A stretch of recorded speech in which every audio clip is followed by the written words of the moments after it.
Did you know that 1 out of every 8 female will develop thyroid disease within her lifetime? I wonder why that is. Isn't that weird? Maybe we should get to the bottom of it. Let's talk about it today on the Carnivore Science Channel.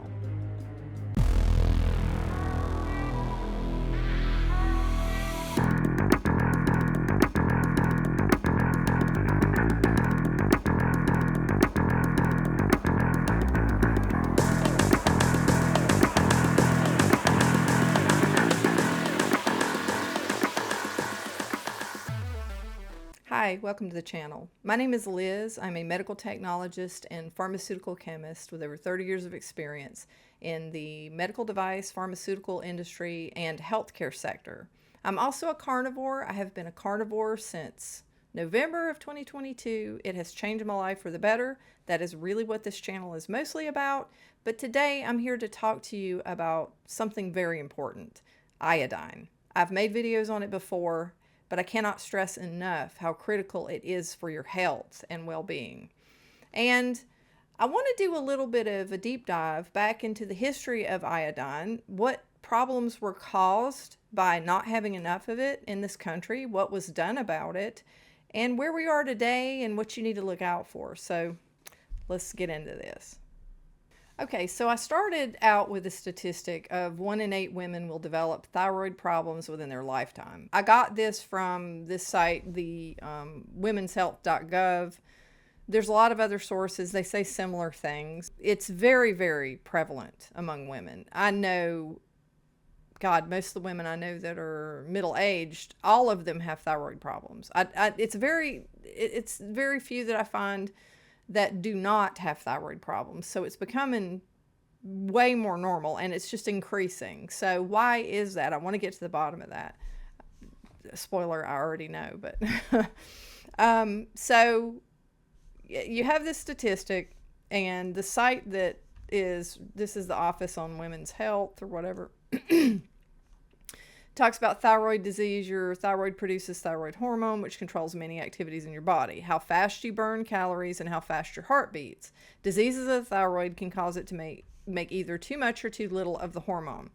Depending on how much or how little the hormone your thyroid makes, you may often feel restless or tired. You may lose or gain weight. Women are more likely than men to have thyroid disease, especially right after pregnancy and after menopause. Everyone needs iodine. Iodine, and if you go look at iodine is one of the least abundant elements on Earth's surface. Okay, so soils have only about 3 milligram per kilogram in total. Iodine, however, this value can be higher in places close to the coast and lower in areas with slight marine influence. So it differs where you live as to how much iodine you get. A lot of it has to do with the treatment of the soil, not using regenerative farming, and I'm not like a farming expert, but I know the way that you treat the soil has a little bit to do with it, but I think it's location based when it comes to iodine. So it depends on where you live as to whether or not a lot of times that you're iodine deficient. In this article, this is Science Direct, they're basically saying thyroid disorders occur more commonly in women than in men. This gender difference may be accounted for in part by the autoimmune nature of many thyroid disorders. Now, I don't know, and it says autoimmune diseases occur more frequently in women, presumably secondary to the effect of sex steroids on the immune system. I do not really agree with this because I think, well, in part because autoimmune disorders in general are what I consider in most cases, not all, to be diseases of the West. And diseases of the West is like terminology that is used to explain modern diseases. Like, you have a lot of things where people are having, like, I would give you one, fibromyalgia, which I believe is actually your body's inflamed and they poke you and they put a diagnosis code and they said, oh, does this hurt? Poke, poke, poke, and then you say yes, and all of a sudden you're diagnosed with the disease and you get treatment, because once you have a diagnosis code, you can medicate the crap out of somebody. So that's what I mean by diseases of the West. There's a lot of other people use that term, and when I'm talking about it, a lot of these diseases are, they're an autoimmune disease. So I think that it's a little deeper than that. I think that across the board, you have everybody eating crap, and then you have men and women eating crap. And I think a lot of times women are more hurt by it because, we make humans, we grow other human beings. So when you deprive us of something, it's a lot more catastrophic in some ways than it is for men. So that's like my high level take on that. Just, not to get technical and look at all the studies and all this kind of stuff. I have looked at a lot of the studies, and it's just, I think in a nutshell, that's it. So we have women that are just really, I don't know many who do not have thyroid problems. I had a thyroid problem, and I'll go over what exactly I went through. But if you look at iodine deficiency, the thyroid gland can enlarge and it can form a goiter. A goiter looks like this. So you can see these, this is images of what a goiter looks like. It attempts to capture more iodine for the production of thyroid hormones. The thyroid gland becomes underactive and produces too little thyroid hormone, and hypothyroidism, and fertility is reduced. In adults, hypothyroidism may cause puffy skin, a hoarse voice, impaired mental function, dry and scaly skin, sparse and coarse hair, intolerance to cold, and weight gain. In pregnant women, if they have an iodine deficiency, the risk of miscarriage and stillbirth is increased. So this is very serious. It's a very serious thing you need. You cannot make it. Your body doesn't make it. You have to get it from external sources. So when you're looking at, let's see, the history of iodine. So if you look at how critical iodine is, in the United States in the 1920s, there were serious problems with iodine deficiency. And that is how salt became iodized. Everybody's used to iodize salt. This is the reason for that. So looking at this overview, iodine fortification and supplementation in the U.S. The results of early studies were the basis for advocating iodine supplementation to decrease goiter. In the 1830s, the French nutritional chemist Jean-Baptiste, whatever the hell his last name is, I can't say that, I didn't take French, observed that the prevalence of goiter was increased in areas where naturally occurring iodized salt was infrequently consumed, and recommended the distribution of naturally iodized salt for public consumption. However, although there were attempts to implement iodine prophylaxis in the U.S., Switzerland, France, and other areas, this was not widely adopted until many decades later due to expense and the occurrence of iodine-induced hyperthyroidism, especially in individuals with an underlying nodular goiter living in areas of iodine deficiency. Iodine supplementation, primarily through the fortification of table salt, did not begin until the early 1920s and occurred initially in Switzerland and in the U.S. Prior to the 1920s, endemic iodine deficiency was prevalent in the Great Lakes, Appalachians, and northwestern regions of the U.S., a geographic area known as the goiter belt, where 26 to 70%, now think about this, 26 to 70% of children had clinically apparent goiter.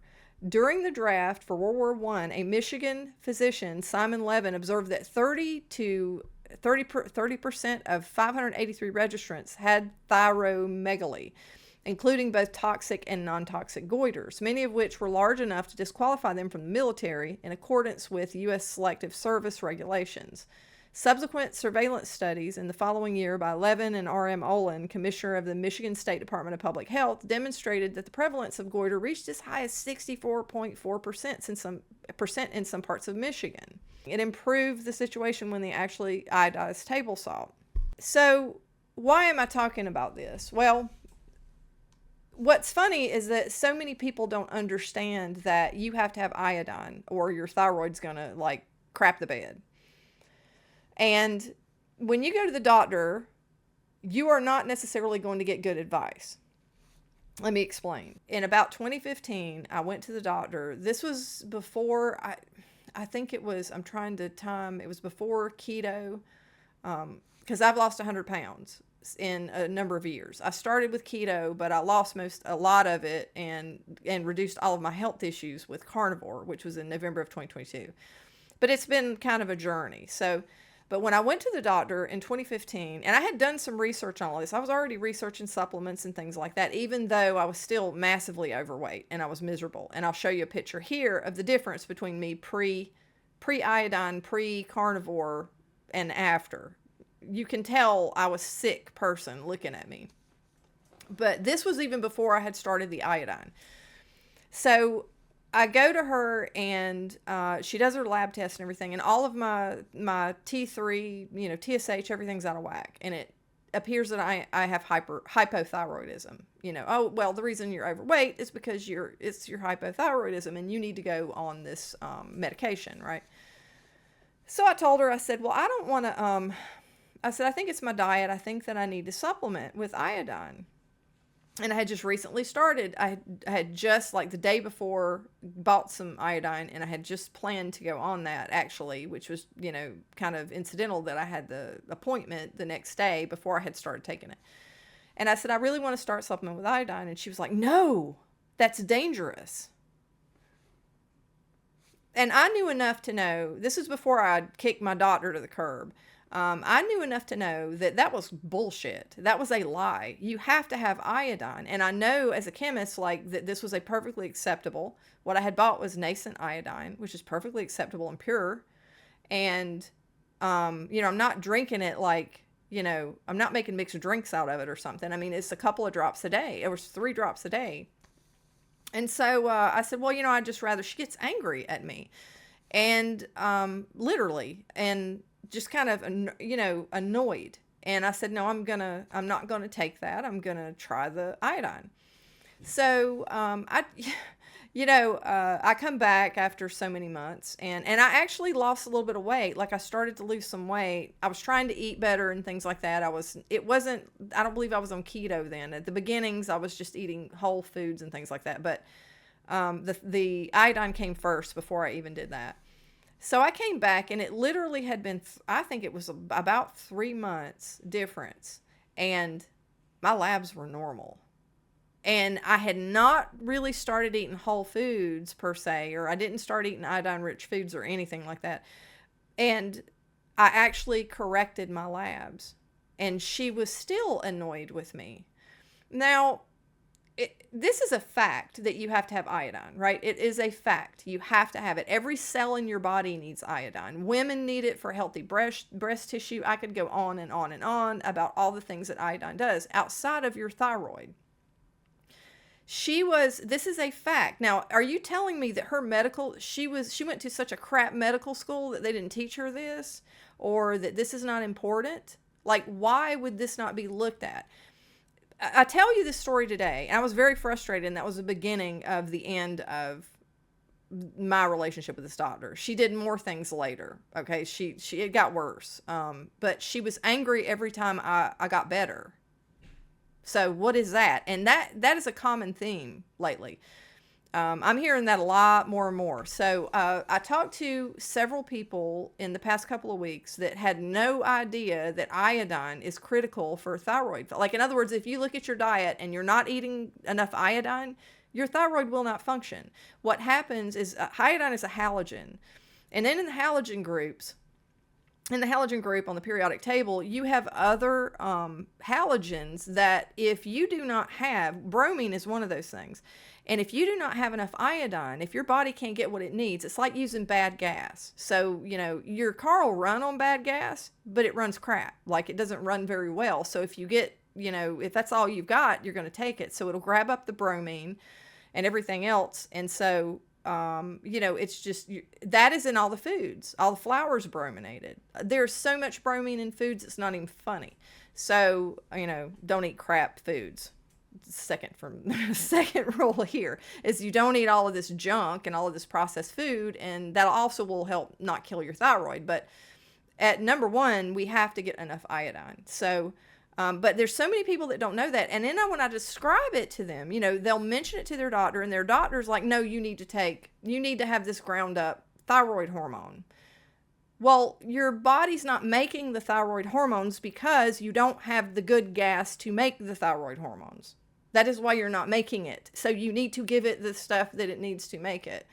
Now, I don't understand. Well, I do. I'm going to take it back. Like, I understand why this is not good business. To actually tell someone they need a thyroid supplement is not as good a business as telling them they need to actually have a diagnosis code and they need to actually be on this medication for the rest of their life.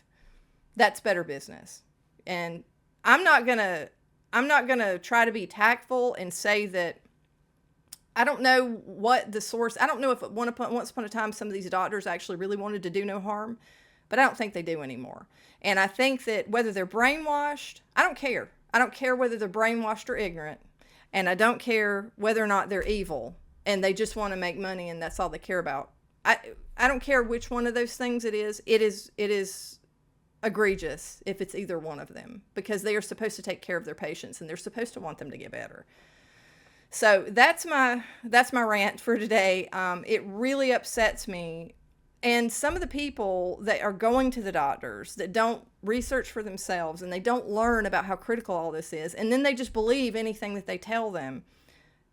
It's just a horrible situation, and I hate seeing it. Certain people who have listened to me about iodine supplementation who actually did start doing that, they had bad thyroid, they had bad, thyroid results. Looked like they had hypothyroidism. They felt terrible and everything, and they started on iodine supplementation, and it really changed their life. Even people who they didn't lose weight and they didn't lose a bunch of weight. It's not a magic pill. Like, it's not going to, oh, hey, I used to be fat and now I took iodine supplementation. I'm like, I lost all my weight.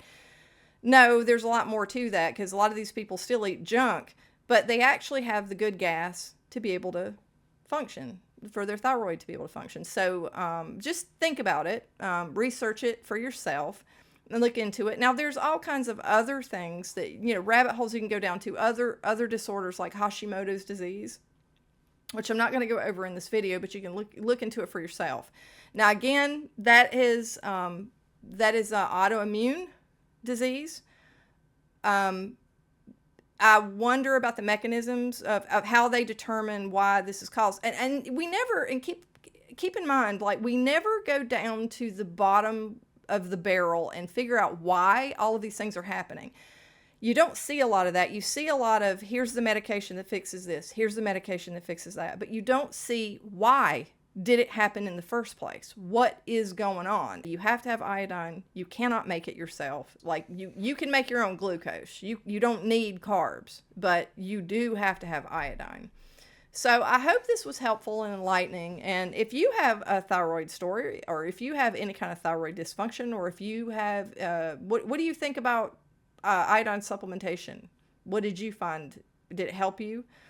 Did it not help you? Like, whatever your thoughts are, I'd be interested to hear it, because there's a lot of misinformation. There's a lot of people who don't understand that sometimes it's simply what you're putting in your mouth or what you're not putting in your mouth. So I hope you enjoyed this, and if you do want to, give me a like, and if you want to, subscribe, and I will see you guys in the next video. Bye.